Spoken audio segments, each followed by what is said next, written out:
to Out of the Well podcast. We've taken a bit of a break for the holiday, I would say, for Thanksgiving. Yeah. We just got kind of, you know how it is, family and just doing little things. And we just You got go busy. straight from Thanksgiving to like trying to prepare for Christmas, and then Right. it's like Christmas is literally like next week. Right, but we just took a Yeah. little break. We didn't say anything or anything like that. But here we are back at it. We're glad to be back, and we're glad that we could get another episode out. Today we were going to talk a little bit about comparison is the main word there. But I think that's kind of a struggle with today's world. With it has been in my life. Sometimes still is, of course. Yeah. But I think it kind of takes away from our true purpose and our goals. And it kind of blocks us from really stepping into that full potential or that calling that I think God places on all of our lives. Yeah. And it can be distracting. Another thing, it can definitely be distracting. I once heard in a interview that comparison is the thief of joy. And I think that sums it up in a pretty strong way. It literally robs us of joy. And then not only does it rob, well, it's still robbing, but it robs us of our joy, but it robs us of us being aware of the joy that we could be having as well. Yeah. We kind of miss out on our life, if you will. Definitely. Because we think we need to live a particular way or with certain things or stuff like that. And, you know, Chloe and I being in our 20s, later 20s now, sorry. We grew up with social media being at the forefront of our lives. Yeah. It pretty much molded us as a human group, I would say, or I guess a generation is what I probably should have said. Yeah. Human group sounds a little bit more Yeah. test subject-y, which kind of fits. Yeah. Anyways, so Facebook came out when I was like 12, I would say. It probably was out before then, probably. but when it hit like the peak or like everybody was having a Facebook account, I was 12 years old and I had to lie on my account and say that I was 13 in order to get it.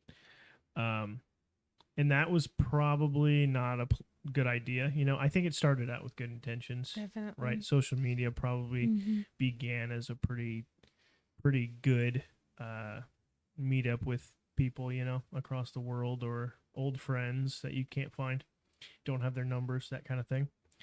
But being a 12-year-old kid kind of, you know, I think that's a period of life that's really important.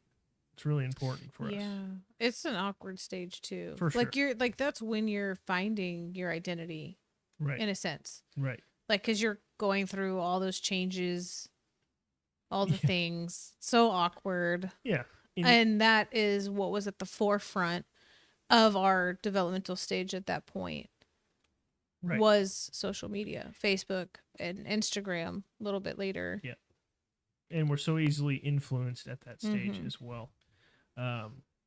Which, of course, now, fast forwarding slightly, we see, you know, a heavy amount of, if you want to call them ideologies or whatever, personal beliefs, they're being flooded onto the internet, which then are our current 12-year-old generation. And yeah, it's even worse. Other kids that age, right? Yeah. Like I would say probably 12 to like, let's just say teenagers, I guess. Yeah. 12 to 18 probably. not older. You're very, susceptible to influence, I would say. So whatever looks cool, you know, you're going to jump in on that kind of stuff. And I think that was part of the danger for us as well. And you see people post things that it's probably not the full truth. Right. But also they're not posting their struggles and how they got to that point. So you only see either the success portion of it or whatever fake thing that they put out there. And so then you look and you're like, man, well, I mean, I'm this age and I haven't done that yet. Like, I must be failing. And it's like the majority of the people haven't done that. And it's not really realistic for Right. most people. And that's okay. That's fine. But we can get caught up just day to day life with that. Oh, I don't have, this car, this house, or this amount of money, or this job, or I'm not married, I don't have kids yet, whatever the case may be. But to go deeper into the comparison, even just in Christianity itself, with the callings that people have on their lives, you can look at someone spiritually and think, oh, they're way more spiritual than I am. They have a way better calling than I do, all this stuff. But I think what that does is it puts this unrealistic expectation in your brain of what it should look like. And instead of just doing it as the Lord has called you into your own calling, you're now looking at somebody else and saying, well, my walk with God doesn't look like that, so I must be wrong, or they must be wrong because they're not doing what I'm doing. You could go that route too. Right. And that's where it gets really, I mean, the whole thing's dangerous. Comparison, we're not supposed to be envious or jealous of anybody, because the Lord is your provider regardless of if it looks like somebody else has more. You don't know what they did to get to that point. Either they, maybe their walk with God isn't that strong. Maybe on the outside it looks like it is, but it's not. And they've done things that they shouldn't have to get them to that point. So it looks like they're good, but they're really not. Or they've gone through some things where there's been loss, pain, hardship. And now it's like a Job moment for them. Like, they lost everything and the Lord has given them back 2 times what they've lost, right? But you didn't see that pain. You just see where they are now. So never look at somebody's things or lack thereof and think any less or any more of them, if that makes sense. Yeah. Yeah, and I think too, like, you kind of get into the envy or the coveting type mindset when you look into other people's lives and other people, especially possessions, right? We always get into the possession, especially now, kind of things nowadays, because influencers. Yeah, because we have everybody has changing constantly, overconsumption, new technology, and all this stuff. And it's free advertisement in a sense. I mean, it probably is actually not free advertisement. It's probably paid advertisement. Yeah, they probably are sponsored. I always use the LeBron James and Sprite reference. That's just how I always sum it up into one quick thing. You see somebody drinking Sprite and you're like, man, I gotta have me a Sprite. That's a dumb, obviously, comparison, but that's why they do that, though. Yeah, it's advertisement. So you have these big mainstream guys that, and it goes deeper than just physical items as well. Like, I'm talking ideologies at this point. So much so that I think that we now have a worldwide pandemic of an identity crisis now. Definitely. We have depression on a rise. We have suicide rates out of the roof. I mean, blasted off. And why is that? And I think it's because we're all chasing, I guess purpose, chasing the wind in a sense, but we're chasing something that we can never actually grasp. Right. We're chasing meaning. We want to be worth something, and we see somebody who has more money and has more influence, right? And we don't have that. So then when we compare, we don't even measure up at all, obviously. Yeah. Which is a stab onto, especially a little kid who has no hope or hasn't been rooted in anything, let's say. It seems like that's their whole world, that they can't, and I think we've all kind of been there in some place. I know I've not like to a suicide attempt at the moment, but I've definitely have... I would say self-esteem has been demolished because of comparison, in a sense. Yeah. You know what I mean? Confidence is Because you're like, well, how can I be confident if I don't look like that? Like you see people and you know, Mhm. I mean even this like talking in front of a camera is not comfortable for me at all. It's No. really And not. even with that, we could get into even just our own personal, in our head, we were like, we can't start this until we have Right. this Product. product. We We need need this. equipment. And it's not even just with this podcast, it's just with things that we're doing in life, Mhm. right? And it's like, if you stop and you're like, well, what did the Lord give me? Because he's giving me everything that I need to do what he's asked me to do right now.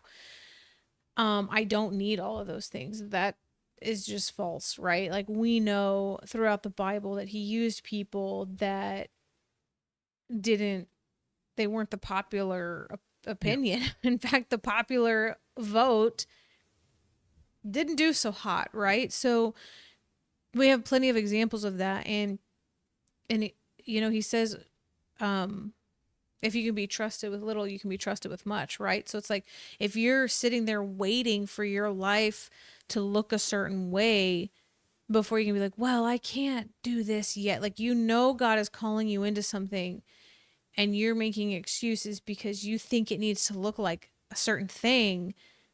Yeah. It's simply just not true, because you just got to do it. And you know what? It's hard too I think for our generation to do things like that because we are afraid of failure. We're afraid to make mistakes because you don't see that. And any mistake is just completely demolished on the internet. Yep. Like that's what you see. You see people's opinions, right? And so that's why the internet, not a great place to be, but I guess an excessiveness, and it depends on where you are, right? But I think that's a big problem. We're afraid to take, or I mean maybe I'm speaking for myself, but afraid to take these risks because you're afraid to fail. But also that's fear of man. Right. Like you're letting that, so who cares if you fail? Right. You're going to fail. Yeah. A lot of successful people in one way, shape, or form. I'm not just talking like successful, like money wise. I'm talking in general, like, with a successful faith walk, all these things, there's failure that's involved because God doesn't ask us to be perfect. He just asks us to be obedient. He's like, I knew that you would make this mistake. That's okay. I'm glad that you did. What'd you learn from it? Right. Yeah. And I think, talking about our own personal testimonies, I guess, in a sense, like confidence, self-esteem for me was rough. I mean, because I'm just hypercritical on myself. And it was hard for me, because I kind of did this kind of stuff, especially with or attempted to, right? Like I streamed games on Twitch and I did certain things on YouTube and whatnot, and it felt like I was trying to, like Romans 12 talks about conforming to the age and to not conform to the age and conform to him, or let the Spirit transform your mind. And I was conforming to the world. I was attempting to like become something that I wasn't, and I wasn't comfortable in that, right? Which was counteracting, obviously. But it brought me into this like weird downhill spiral of like, I'm not like these other people or whatever. I'm trying to be something that I'm not. And once Christ came into the picture, obviously, which by the way, Christmas is coming up, obviously. So like what makes that so incredible, is that he wasn't born into royalty with riches, right, with gold, with right. You know what I mean? Like he was literally born as low as you could get in a barn. In a barn. Yeah. In a hay bale. You know what I mean? And to think like the king of the universe, the creator of everything, God.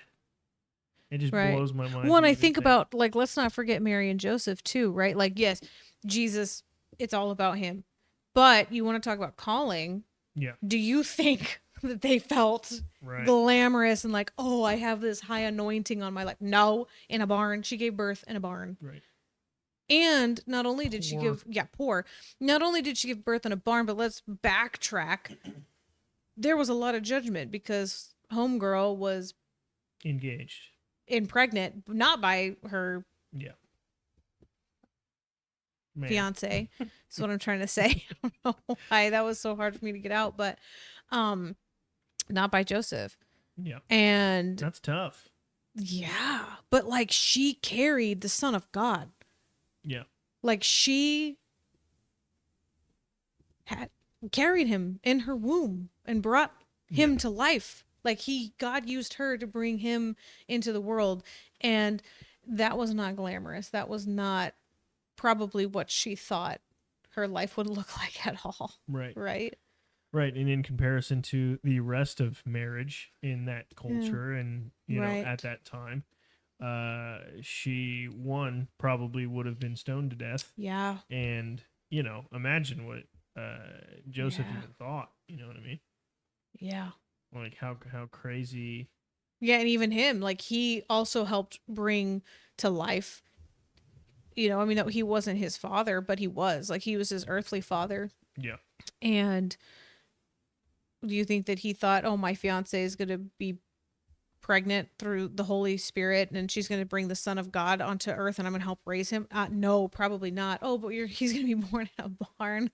You know, like, so we just have to think, we know that God's world is, honestly, it's the upside down. Yeah. And the earthly status and earthly position and earthly I don't know, possessions, obviously we see through Jesus and through the Bible, to be honest. It shows us that that's not important. We have to build our treasures up in heaven and not on earth, right? Yeah. And I think that goes more again than possessions. I think it goes to like what we deem as successful or what we deem as success or what that looks like. Like again, Jesus was the ruler of everything. God, he was God. And is God, obviously. But he's God in the flesh, and he was born just like us. Right. Crying. I'm assuming he cried. I don't know. I would assume so. He's a baby. Yeah. He was a baby. But also, I'm thinking too, like even more, like what was that even like? Because one, you're in a barn, and you're nowhere near your family or your friends, or I'm sure that they had some sort of doctor, midwife type person, nurse. I don't know what they were back. Well, I mean, Luke was a doctor, so they had to have had something, right? And I know it wouldn't be like what we have now, but I'm sure they had somebody in the town that probably helped deliver babies. It wasn't Joseph, but here they are in this barn. It's just them two. Yeah. There you have it. Yeah. And you just brought the Son of God into the world. Yep. God in the flesh. And then once again, too, the shepherds, right? Yeah. The shepherds, Crazy. Again, low of society. They're the first ones who angels tell, and they go. You know what I mean? Like they're the first ones that welcome the newborn king to the world, you know. And again, they get there. The angels tell them the Son of God was born. So, you know, how crazy. Like what a just shift of what we deem as success and royalty to be in a manger next to a donkey. You know, I mean, who knows? Obviously, the nativity scene shows donkeys. I don't know if there was a donkey there or not, but the point is lowly. Well, they rode a donkey. Yeah, there was. So they're probably. I mean, their car was there. They had to park it somewhere. Where's the keys, honey? It's a donkey. Yeah. No, anyways, that's just crazy. So just to put that into perspective, when you're talking about comparison, and I'm sure Mary could have gotten caught up into that, but she just said, okay, and just did it. Now, obviously, we don't see, I'm sure there was pain, you know, and heartache too, because it's like, are you sure? Because this doesn't really feel that great, right? Because people in the town are talking, you know, and Joseph, what is Joseph going to think? All this stuff. Like, you had to know that was running through her head, even for a moment. But to silence those thoughts, which I'm sure is exactly what she did. That's why the Lord chose her. But to silence those thoughts and just say, no, like, this is what my God that I serve has entrusted me with, and I trust him. Yep. And what an honor. Yep.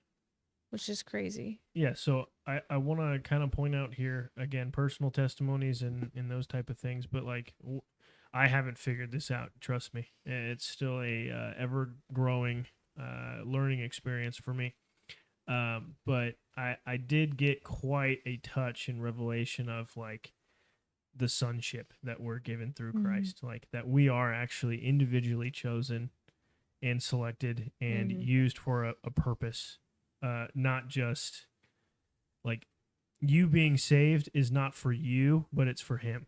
You know what I mean? Like it goes deeper than again, it's bigger than us. It's so much Right. bigger than us. We want to be important, right? And what's so cool is that the most important one chooses us to be allowed to even be in his story at all. Right. Like obviously we only see, for the most part our own lives. Obviously we have intertangling of friends and their testimony. Like all of us are working to the same purpose. The body, of course, is working to the same purpose, which is to reflect Christ. That's the whole sanctification process and everything like that. But like we're used, like you were chosen to speak to those around you that I can't reach because I'm around the people that I can speak to. Like he has a purpose for all of us. And that's where the drive comes from, is that we're able to serve once again the creator of everything, and that he's chosen us to walk confidently in not our own identity but in him. You know what I mean? Like it's not us. It has nothing to do with us. It has everything to do with him. And I think that helps with the idea of, like, for me personally, confidence, right? Confidence was destroyed. Confidence was messed up. For me, self-esteem, I had absolutely no confidence in doing this or speaking or, sharing with what God has taught me in the Bible with anyone. That was a terrifying thing for me to even think that was possible. But yet I kept getting pulled, you know what I mean? Like I kept getting, I don't know how to describe it, but basically just I keep getting pulled in this direction. And it was finally, there was our church has like a little ministry program. And one of our friends who was leading the class, he brought up Bible. I think it's called Bible Gateway, where you can like search different Bible versions. It's like a web browser Bible app thing. And you can search up like phrases in the app, and it'll tell you how many times that phrase is used in the Bible. And I think he searched, I think it was "as I've been given," something like that. And it's basically, it shows you like 30 different times in the New Testament Jesus mentions that he was sent from his Father. As I was sent, I think is what he searched. So every time he says, "as my Father sent me, as he who sent me," it just goes through the whole Bible.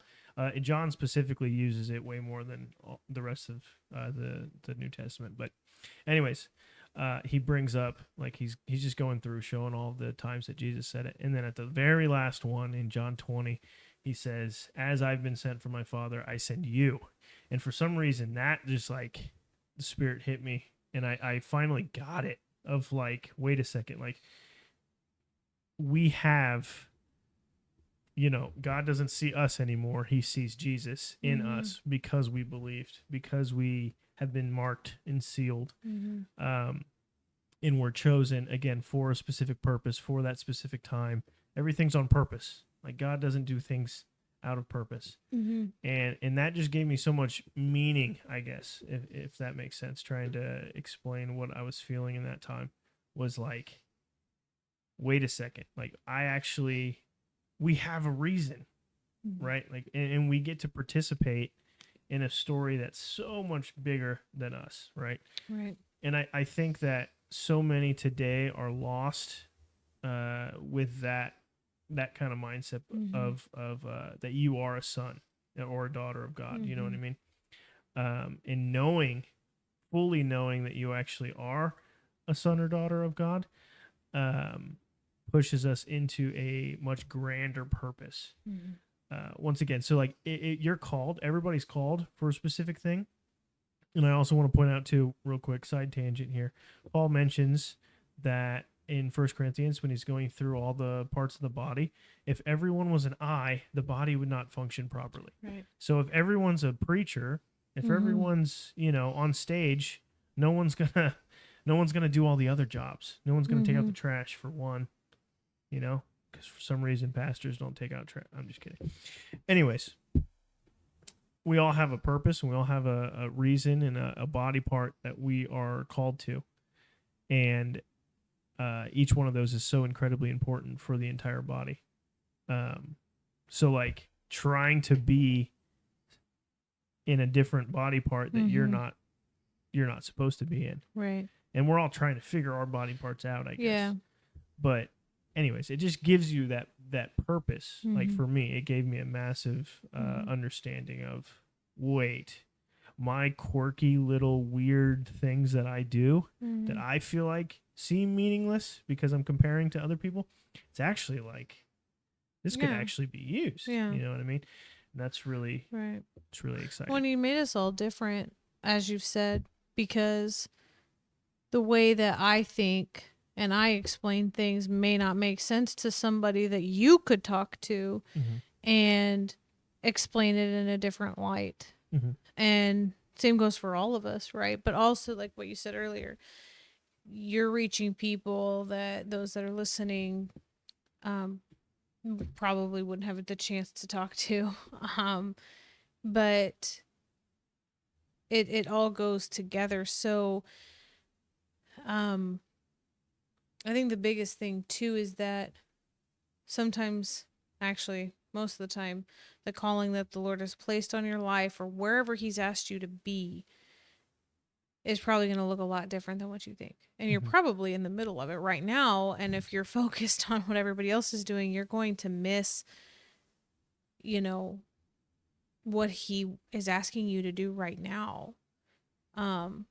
We think it needs to look this way or that way, or it has to be this way or that way, but you just got to do it. You say, well, what can I do right now?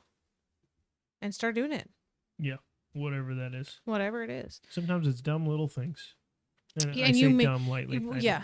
And you may think it's like a dumb little thing that doesn't matter, but over time, I think somebody said like brushing your teeth, right? Like it seems so insignificant day to day, but if you don't do that every day, well, then years down the line, your teeth are going to fall out and they're going to rot, right? So you do it every single day, so later that won't happen. And it's the same thing. Like when we have the eternity mindset, we understand that what we do from day to day really does play a significant difference in not only our lives, but the lives of those around us. And we can forget that. Like, I feel like we're kind of coming out of a season where I think that we did forget that we were just kind of in survival mode, is what I call it. That's also dramatic because I know we really don't have it that bad. But it's been hard. And so I think we can forget that every day really does. There's something that you could do that is going to have an eternity significance. And especially if you have children, right? That's a huge one because every day you're ministering to them in some way, shape, or form and raising them up in the way that they should go. Yep. Yeah. So anyways, I think that's probably pretty much towards the end there. I just want to, obviously say that we're called. We're all called. And whatever you're called to, walk in it, because the enemy doesn't want you to walk in it. The enemy doesn't want you to walk full into the purpose that God has called you into.